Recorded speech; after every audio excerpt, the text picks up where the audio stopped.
with the Great Compromise of 1877, the South was now rampant with racism, and it was going to go unchecked. And as long as the South did not basically recreate blatant slavery, the Union was going to leave the South alone. And they were going to allow them to enforce the laws they see fit. And this unfortunately got solidified with the ruling of Plessy versus Ferguson. Homer Plessy was trying to get on a train, and Homer Plessy bought a ticket in first class. Unfortunately, first class was for the white passengers. And Homer Plessy, even though he had significant amounts of Anglo blood in him, he was considered black enough. I mean, just put it blunt with you. And they saw that Homer Plessy was getting into the box cart that he was not supposed to be in. And he got arrested. And he had to pay a fine.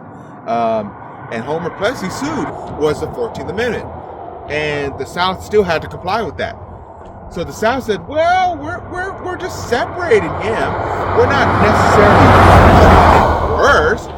We're just separating them. We're just making sure that he's in his section where he's supposed to be, and our white patrons are going to be in the section where they're supposed to be. But they're getting treated just fine. The absurdity about that is that the Supreme Court agreed. They said, yes, that's exactly what happened, is that we don't know why Homer Plessy is thinking this way, because if he's thinking that he's being treated inferiorly, or he's treated, as an inferior, that's his own problem. That's basically what the Supreme Court said. That on its face doesn't make a lick of sense. And even just a common sense standpoint, that's not possible, and it certainly wasn't available in practice. I mean, think about this. You really expect me, or anybody with half a decency of thinking, is going to really believe that the school for colored children is going to be of the same quality as for the school of whites?